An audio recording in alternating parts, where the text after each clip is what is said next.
So let me ask you this, Fred. What do you think adds to the urgency? Is it us, like as businesses? Have we created the urgency to just like sell, like Gatling guns, like selling? Yeah, I think that as an industry, we're numbers. We don't look at people in a sense. I think working by the numbers, managing by numbers. I've heard all these things. I think that there's great parts of that, and it really because numbers don't lie.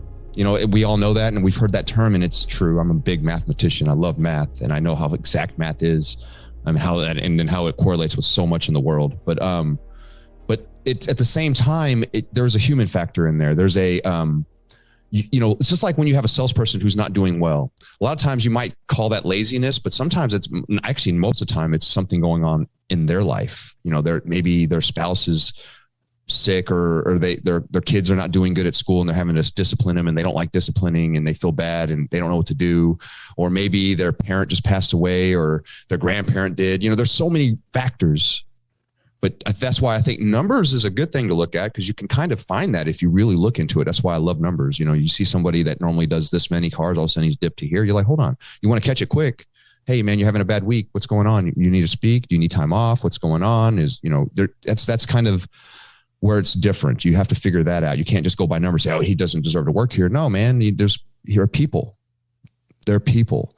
And as leaders, we have to do that with our people so that they do it with their people, right? It's the same thing. We have to lead and show them how to lead. And when you start to have a culture that involves that type of situation where you can freely speak to people and really learn them and understand them and really grow with them and watch them grow and feel great about their accomplishments and feel sad when bad things happen with them and feel the joy of when their kid gets their first goal too. And they just like I heard somebody, and it was really cool. They said, I know I'm probably going a little bit off subject, but they said that their salespeople, we all cut their tie the first time they sell a car. I don't remember who said this. May have been you, but they said they cut their tie the first time they sell a car. They do all these things. They celebrate it, but then the second car, no one talks about it. The third car, no one talks about it. Right. But why not celebrate every single one? How great of a culture would that be? What's so funny is that I heard that. And when I heard that. And I went back to my story. That's what I love about life. You find inspiration in all kinds of different places. It could be today in my clubhouse room, somebody said, oh, I looked at somebody's profile, read a Maya Angelou quote. There's like, man, it inspired me.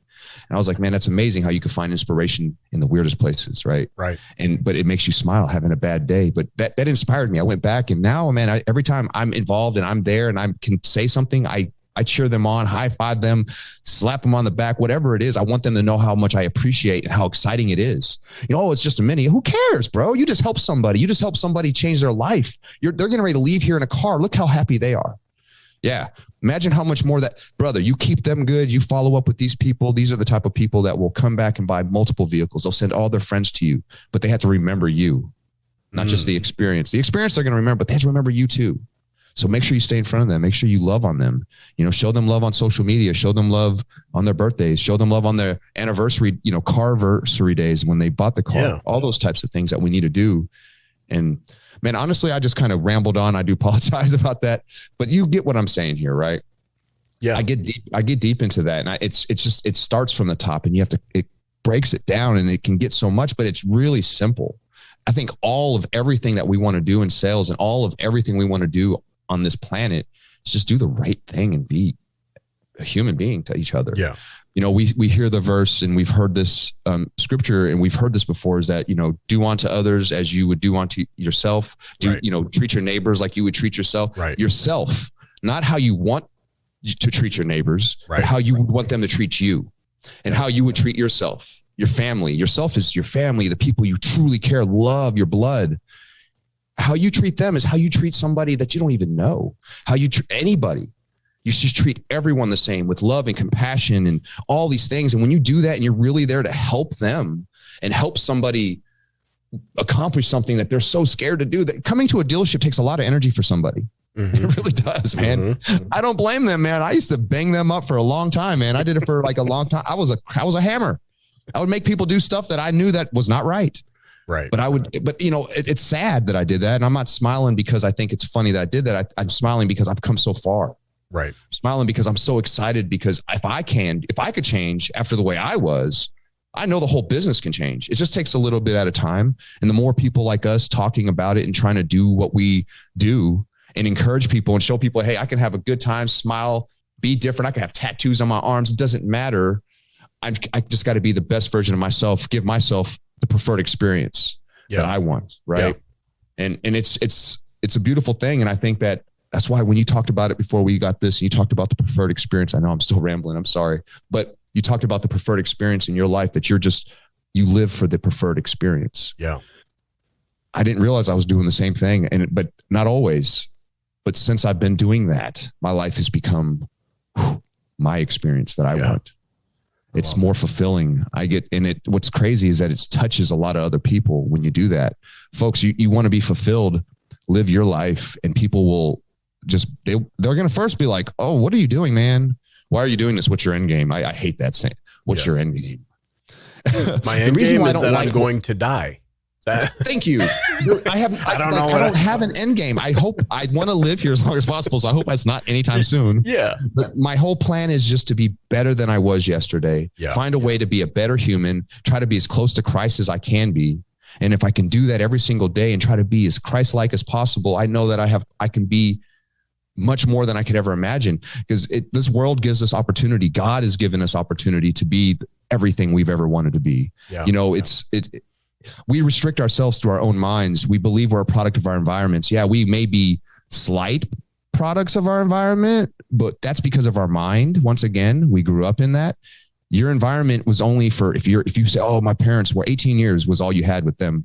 And if I'm 42, so that's 24 more years that I got to have a whole other lifetime to get a different experience, become a product of something else. Right. And that's my preferred experience, the one I want, and that's something that I didn't realize. I mean, honestly, like that's kind of stuff hit my head when you were talking about earlier. It's like, man, when I lived other people's, when they were pushing me, yep, I was living that. I was happy. I was somewhat, I was doing things, but once I started pulling myself, changed up, man. It changed it all up. And I think it's the same thing in this business. We have to be that way as salespeople, because individuals want their preferred experience. Figure out what their preferred experience is, ask questions, give them their preferred experience as close as you want. Yeah, we have our processes, but you can tailor it to that. I used to tell my guys, there's 10 steps to road to sale, but you don't have to do every 10 step by 1, 2, 3, 4, 5, 6, 7, 8, 9, 10. Right. So some of those you're going to kind of do in order, but you just have to make sure you do all those. Because if you didn't really do your job.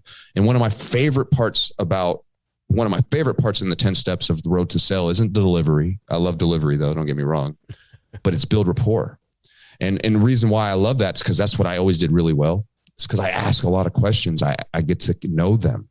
By the time they leave, I know how many kids they have, how long they've been doing it, what kind of job they want, what's their favorite color and vehicles, interiors, why they're in here, why they don't like their last vehicle, what was the things they hate about that one. So many questions I asked, and I gave them the opportunity to tell me, and then let them talk. I asked questions and let them talk more than I talked. Yeah. And that's kind of what you have to do. You have to become that type of person. It's not become, you have to be that person. And I think it's all inside everybody. You just have to you have to be, empathetic a little bit. And I think some of us lose a little bit of empathy in life because we think it's all about us. And it's 100% not about us. Yeah. It's totally nothing is about us. 100%. This world is huge. We're just a flick in time and space, but it's just being the best version of yourself and giving to others. It does so much, man.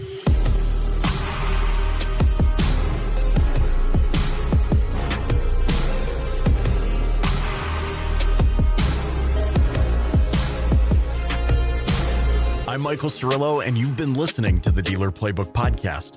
If you haven't yet, please click the subscribe button wherever you're listening right now. Leave a rating or review and share it with a colleague. Thanks for listening.